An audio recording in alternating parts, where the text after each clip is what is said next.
Hello students and my dear friends, कैसे हैं आप लोग। शुरू करते हैं नया दिन की शुरुआत एक अच्छे बेहतर ढंग से। मैं पंकज पंत स्वागत करता हूं आपके अपने YouTube channel accountancy vision classes पर। आज हम स्टार्ट करेंगे 11th का नया chapter basic accounting terms, chapter number 2। जैसा कि हर सब्जेक्ट्स की अपनी कुछ टर्मोलॉजी होती है, जैसे फिज़िक्स, मैथ्स, इसी तरह अकाउंट्स के भी कुछ टर्म्स होते हैं, कुछ अकाउंटिंग लैंग्वेज होती है जिसको हमारे लिए सीखना बहुत ज़रूरी है। कोई भी बिजनेस हो उसके लिए डिफरेंट टर्म्स हमें यूज़ करनी पड़ती है, स्पेशली अकाउंट्स में। तो बेसिक टर्म्स के बिना थोड़ा प्रॉब्लम हो जाती है।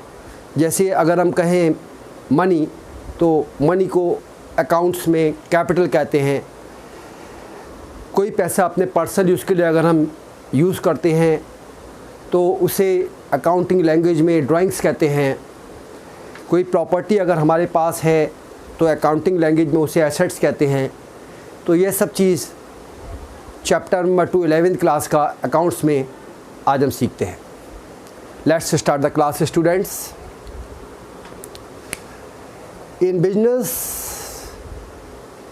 Various accounting terms, different accounting terms are used and it is necessary to understand these accounting terms. सबसे पहली टर्म्स है बिजनेस ट्रांजैक्शन। बिजनेस ट्रांजैक्शंस का मतलब होता है कोई भी डीलिंग, कोई भी इवेंट्स जो दो लोगों के बीच होती है इन टर्म ऑफ मनी। और बिजनेस टर्म्स से ही, बिजनेस इवेंट से ही हमारी अकाउंटिंग की स्टार्ट होती है। So it means, business transaction का क्या मतलब है? इट मीन्स ए फाइनेंशियल और economic events enter into by two parties. कोई भी बिजनेस इवेंट्स के लिए टू पार्टीज़ का होना ज़रूरी है that initiate the accounting process of recording it in the books of accounts of an enterprises. It is a financial events expressed in term of money which brings a change in the financial position of an enterprise. For example, sale of goods, purchase of goods, receipts from debtors, payment to creditors, purchase or sale of fixed assets, payment of interest and payment of dividend. This is called business transaction. अगर मैं short में कहूँ तो business transaction का मतलब होता है events जो कि इन टर्म ऑफ मनी होती है और जो एक एंटरप्राइज़ की फाइनेंशियल पोजीशन में चेंजेस लाती है। This is called business transaction. अगर मैं बिजनेस ट्रांजैक्शंस के नेचर की बात करूं तो it is concern with money और money worth of goods and services. It is concern with the money और money worth of goods and services. Second, it arises due to exchange of goods and services, क्योंकि जब dealing होता है, transaction होते हैं, events होती हैं, तो exchange of goods and services भी होता है। सपोज करिए आई एम ए सेलर, तो इसके अगेंस्ट कॉरस्पॉन्डिंग बायर होगा। Buyer will give me the payment and I will give him goods and services. Third point, it brings a change in the assets and liability. You can say it brings the change in the financial position of the enterprise और of the organisation. Next point, it makes effect on the accounting equation of enterprise. Next, it has two-sided effect. Number 6, after each transaction the total assets of a business must be equal to his total liabilities and capital. यानी कि assets is equal to liabilities plus capital होना चाहिए। assets is equal to liabilities plus capital, liabilities is equal to assets minus capital and capital is equal to assets minus liability। अगर मुझे ये पता है कि accounting is equal to liabilities plus capital है तो मैं दो फार्मूले और फ्रेम आउट कर सकता हूँ। इम्पॉर्टेंट क्वेश्चन है, बोर्ड में अक्सर आता है, बोर्ड 11th में अक्सर आता है अकाउंटिंग इक्वेशन पे बेस्ड क्वेश्चन। थर्ड या फिफ्थ चैप्टर आपका अकाउंटिंग इक्वेशन का भी है, जिसमें यही चीज़ आपको पढ़ने को मिलेगी। अब सवाल आता है अकाउंट्स क्या होते हैं। It is A record of transaction under a particular head of account, for example salary account, telephone expense account and electricity expense account. Account का मतलब क्या है कि it is A record of transaction under a particular head, किसी भी particular head में, जैसे salary के रिगार्डिंग कोई ट्रांजेक्शन है तो सैलरी अकाउंट, सैलरी से रिगार्डिंग सारी चीज़ें उस अकाउंट में मिलेंगी। तो क्या है account? It is A record of transaction under a particular head, under a particular head. जैसे सैलरी अकाउंट, इसमें सैलरी के रिगार्डिंग आपको कितनी सैलरी किस मंथ में पेड करी गई ये सब मेंशन होगा। Telephone expense account and electricity expense account, this is called account. अब अगर मैं कैपिटल की बात करूं तो कैपिटल का मतलब जनरली और सिंपल वे में होता है कि the amount of money which is invested in business by the proprietor known as capital. Capital क्या है? It is the amount invested by the proprietor और a person in business, it may be in the form of money और assets. इसमें proprietor या तो कुछ पैसा अपना मनी के फॉर्म में बिजनेस में लगा सकता है या अपनी कुछ एसेट्स भी बिजनेस में इन्वेस्ट कर सकता है। तो जो भी पैसा, चाहे हम एसेट्स बिजनेस में लगा रहे हैं या हम मनी इन्वेस्ट कर रहे हैं, तो उसकी एक मॉनेटरी वैल्यू होनी चाहिए। It is A liability because under business entity concept business is a separate entity from its owner. Transactions are recorded in the books of accounts from the point of view of business. Capital is also known as owner's equity or net worth. It is always equal to assets less liability, यानी net worth is equal to assets minus liability. ये बहुत important चीज़ है कि जब एक businessman, जब एक proprietor, जब एक ऑनर अपना पैसा बिजनेस में इन्वेस्ट करता है तो उसकी एंटिटी, ऑनर की एंटिटी प्रोपराइटर की एंटिटी बिजनेस की एंटिटी से डिफरेंट होती है। बिजनेस एंटिटी कॉन्सेप्ट कहता है कि जब आप बिजनेस से पैसा इन्वेस्ट करते हैं तब बिजनेस की एंटिटी और बिजनेस की एंटिटी बिल्कुल डिफरेंट होती है। और इन द बुक्स ऑफ अकाउंट सारे ट्रांजेक्शन्स जो रिकॉर्ड करे जाते हैं वो बिजनेस के पॉइंट ऑफ व्यू से करे जाते हैं, बिजनेसमैन के पॉइंट ऑफ व्यू से नहीं करे जाते। This is very important concept. Third chapter जो है इसके बाद यही concept accounting standard, gap, IFRS इन पे ही बेस्ड है, जो हम इस चैप्टर के बाद डिस्कस करेंगे। बहुत इंपॉर्टेंट क्वेश्चन है और लाइफ में काम आने वाला चैप्टर है। अकाउंटिंग स्टैंडर्ड क्या होती हैं, गैप्स क्या होती है, general accepted accounting principle gap, IFRS क्या होता है, अकाउंटिंग स्टैंडर्ड क्या है, अकाउंटिंग स्टैंडर्ड कौन बनाता है, ये सारी चीज़ें नेक्स्ट चैप्टर में डिस्कस करेंगे। सो बिजनेस एंटिटी कॉन्सेप्ट के बारे में थोड़ा आपको बता देता हूँ। अगेन इम्पॉर्टेंट है, पता होना चाहिए कि जब सपोज़ करिए I am a businessman, I am a owner, I am a entrepreneur, मैंने बिजनेस से पैसा लगाया तो मेरी आइडेंटिटी बिजनेस की आइडेंटिटी से बिल्कुल अलग होगी। मेरे बीच और बिजनेस के बीच में एक लीनियर डिफरेंस होगा। जो भी चीज़ें इन the books of accounts record होंगी वो मेरे पॉइंट ऑफ व्यू से नहीं होंगी, बिजनेस के पॉइंट ऑफ व्यू से होंगी। This is called business entity concept. अब हम ड्राइंग्स की बात करें तो drawings is the amount which is withdrawn bye the proprietor for his personal use. It may be in form of money or in form of goods. This is called drawings. यानी कि जो पैसा एक businessman ने जब business में लगा दिया और उसे अपने पर्सनल यूज़ के लिए निकाला तो उस अमाउंट को हम ड्राइंग्स कहते हैं। अब अगर हम लायबिलिटीज़ की बात करें, नेक्स्ट टर्म है हमारी लायबिलिटी। लायबिलिटी का मतलब होता है इट मीन्स ऑब्लिगेशन टू पे टू द आउटसाइडर, जो हमें आउटसाइडर को पे करनी होती है। लाइक जिनसे हमने रॉ मटेरियल परचेज करा है, हमारे सप्लायर्स, राइट, उन्हें हमें पैसा पे करना होगा तो वो हमारी लायबिलिटी है। It is of two types, non current liability and current liability. Non current liabilities are the liability paid after one financial year, paid after one financial year, for example loan from bank, percent debentures. Current liabilities are the liabilities paid within one financial year, for example outstanding expenses, sundry creditors, bills payable and short term loans।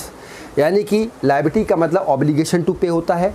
Liabilities को दो part में divide करा जाता है, जिसमें सबसे पहली आती है नॉन करंट लायबिलिटी और दूसरी आती है current liability. Non current liabilities वो लायबिलिटीज़ होती है जो आफ्टर 1 ईयर पेड करी जाती है, आफ्टर 1 फाइनेंशियल ईयर पेड करी जाती है, आफ्टर 12 मंथ पेड करी जाती है।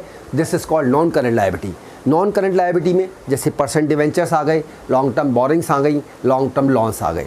करंट लायबिलिटीज़ वो लायबिलिटी होती है जो विद इन 12 मंथ दी जाती है, विद इन 1 फाइनेंशियल ईयर दी जाती है, known as current liability. Current liability माने सन्डी क्रेडिटर्स आते हैं, बिल्स पेबल्स आते हैं, शॉर्ट टर्म लोन्स आते हैं, आउटस्टैंडिंग एक्सपेंसेस आते हैं। ये हमारी लायबिलिटीज़ हो गई। तो सबसे पहले स्टूडेंट्स हमने डिस्कस करा business transaction, nature of business transaction, accounts, capital, drawings and liabilities. अब बात कर लेते हैं एसेट्स के बारे में। अब लायबिलिटीज़ का मैंने चार्ट बनाया है आपकी कन्वीनियंट के लिए। लायबिलिटीज़ में non current liability, current liability. Non current में paid after 1 financial year, example है loan from bank and percent debentures. और करंट लायबिलिटी में paid within 1 financial year, example हैं sundry creditors, bills payable, short term loans, outstanding expenses etcetera. अब अगर मैं assets की बात करूं तो एसेट्स का मतलब होता है जो भी बिजनेस यूनिट्स के पास है, जो भी बिजनेस यूनिट्स अपने पास पजेस करता है, जो भी बिजनेस यूनिट्स के पास अपनी प्रॉपर्टी है, वो उसकी एसेट्स कहलाती है। It means which the business enterprise possesses, it may be in form of tangible और intangible assets. It may be in form of tangible और intangible assets. It is the economic resources of the business, for example land and building, plant and machinery, fixtures and fittings, cash and bank balances, stock, sundry debtors, trademark, copyright, goodwill, etc. Assets can be classified into non-current assets, जिसे fixed assets कहते हैं, current assets and fictitious assets. Non current assets यानी fix assets 2 part में further divide होती है, tangible, intangible. फिर current assets आ जाती है, फिक्टिशियस एसेट्स आती है। तो एसेट्स थोड़ा समझ लेते हैं। एसेट्स का मतलब होता है स्टूडेंट्स कि जो एक बिजनेस यूनिट्स की अपनी प्रॉपर्टी होती है, जो अपनी प्रॉपर्टी है, economic resources of the business होता है, ठीक है। अब अगर हम एसेट्स को डिवाइड करें तो हमारे पास 2 तरह की एसेट्स होती है, नॉन करंट एसेट्स और करंट एसेट्स और fictitious assets. Current assets, non current assets में फिक्स एसेट्स आती है, फिक्स एसेट्स जिससे हमारा बिजनेस रन करता है, by which we run our business, without it we can't run our business smoothly, known as fix assets. Fix assets further classified into 2 parts, tangible and intangible. Tangible assets are those assets which we can touch, which having the physical existence, like land and building, plant and machinery, fixtures and fitting. These are the examples of tangible assets. Tangible assets का एक physical existence होता है, देख सकते हैं, छू सकते हैं उसे हम, known as tangible assets. Tangible assets में example क्या हैं? Land and building, plant and machinery, fixtures and fitting. Intangible assets are those assets which don't have any physical existence, which can't be seen, which can't be touched, जिसे हम ना छू सकते, ना touch कर सकते, ना देख सकते, लेकिन इसकी इम्पोर्टेंस इस बात से पता चलती है कि हमारा बिजनेस अपग्रेड करता है। अब इंटेंजिबल एसेट्स में क्या एसेट्स आती हैं? Like patent, copyright, trademark, goodwill, computer का सॉफ्टवेयर। अब सवाल आता है गुडविल एक बहुत इंपॉर्टेंट चैप्टर है, 12th क्लास में अकाउंट्स में वैल्यूएशन ऑफ गुडविल के नाम से एक चैप्टर है। गुडविल क्या है? Goodwill is nothing but only the probability of that thing as the old customer will approach at the same place. यानी कि गुडविल एक रेपुटेशन है और इस बात की प्रोबेबिलिटी है, इस बात की संभावना है कि हमारा कस्टमर हमारे पास ही अप्रोच करेगा किसी भी गुड्स एंड सर्विसेज को अवेल करने के लिए। ये डिपेंड करती है हमारे बिहेवियर पर, हमारी सर्विसेज पर, हमारी बिजनेस लोकेशन पर और कई फैक्टर्स हैं जिस पर गुडविल डिपेंड करती है। Are you getting my point? 12th में एक चैप्टर आपको पढ़ना पड़ेगा, इसलिए मैं ज़्यादा डीप में नहीं जा रहा हूँ गुडविल को बताने के लिए। गुडविल एक इंटेंजिबल एसेट्स है। अगर मैं करंट एसेट्स की बात करूँ तो current assets are those assets which can be converted into cash in case of any financial problem in the business, known as current assets like cash in hand, cash at bank, prepaid expenses, marketable security and हमारा cash और bank का balance, sundry debtors और bills receivable, prepaid expenses. These are the examples of current assets. Fictitious assets वो assets होती हैं जो ना ही non current assets हैं और ना ही करंट एसेट्स हैं, उन एसेट्स को फिक्टिशियस एसेट्स कहा जाता है। सो ये स्टूडेंट्स 11th क्लास में अकाउंट्स में बेसिक अकाउंटिंग टर्म्स के नाम से एक चैप्टर है जिसका पार्ट 1 मैं आपको करा रहा हूँ। इसमें ऑलमोस्ट काफ़ी ज़्यादा बेसिक अकाउंटिंग टर्म्स हैं सारी टर्म्स हम डिस्कस करेंगे वन बाय वन। एसेट्स में मैंने आपको ये बताया non current assets, current assets और फिक्टिशियस एसेट्स के बारे में। इस पर थोड़ा सा डिटेल रिव्यू हम कल की क्लास में करेंगे। कल की क्लास में मैं आपको डिटेल में बताऊंगा। वैसे तो ऑलमोस्ट मैंने बता ही दिया जो मुझे लगता है इम्पॉर्टेंट है। अब मैं अगर प्रोफेसर R.N. एंथोनी के हिसाब से एसेट्स को डिफ़ाइन करूं तो क्या है assets? Assets are valuable resources owned by enterprises which are acquired at a measurable money cost. This is the definition of assets. क्या है एसेट्स? इनके हिसाब से वैल्यूएबल रिसोर्सेज है जो एक एंटरप्राइज ओन करता है, which are acquired at a measurable money cost. और फिनी एंड मिलीस के शब्दों में एसेट्स की डेफिनेशन क्या है? Assets are future economic benefits, the rights which are owned और कंट्रोल्ड बाय एन एंटरप्राइज और an individual known as assets. This is the definition of assets. So आज की क्लास मैं यहीं कंक्लूड करता हूँ। इसके नेक्स्ट पार्ट के साथ मैं आपसे नेक्स्ट डे मिलूँगा और नेक्स्ट डे मैं कोशिश करूँगा कि इसमें मतलब 3 डेज़ का टारगेट है। 3 डेज़ में हमें चैप्टर्स 3 पार्ट में हमें चैप्टर कंप्लीट करना है। इतना कुछ इसमें है नहीं बेसिक अकाउंटिंग टर्म्स में, क्योंकि इसके बाद का जो नेक्स्ट चैप्टर है बहुत इंपॉर्टेंट है और थोड़ा टफ भी है। तो इसको हम जल्दी 3 पार्ट्स में कंप्लीट करने की कोशिश करेंगे। अगर ज़रूरत पड़ी तो 4 पार्ट भी हम इसे कंप्लीट कर सकते हैं। 3 पार्ट्स में हम इसे कंप्लीट करने की कोशिश करेंगे। So this is the chapter 12th class basic accounting terms. So hopping कि आपको ये चैप्टर्स में जो मैंने आपको बताया, जो कुछ बेसिक टर्म्स बताई, जो वो अच्छे से समझ में आई होंगी। और अगर नहीं समझ में आती है तो आप कमेंट करने के लिए फ्री हैं। कमेंट करके मुझसे पूछ सकते हैं। कोई भी अगर टर्म्स में कोई प्रॉब्लम आती है कमेंट करिए, उस कमेंट का जवाब मैं आपको इमीडिएट दूंगा। पॉसिबिलिटी तो यही है कि बहुत जल्दी मैं आपको कमेंट का जवाब दूं। सो अगर आपको आपका अपना चैनल और ये जो आपके लिए दी गई जानकारी जो मैंने आपको दी हैं अच्छी लगी हैं तो मेरे शेयर को लाइक, शेयर एंड सब्सक्राइब करना ना भूलिएगा। बेल आइकॉन को दबाना ना भूलिएगा ताकि लेटेस्ट अपडेट्स न्यू वीडियोस के रिगार्डिंग आपको इमीडिएट मिलते रहें। सो thanks and have a good day. All the best.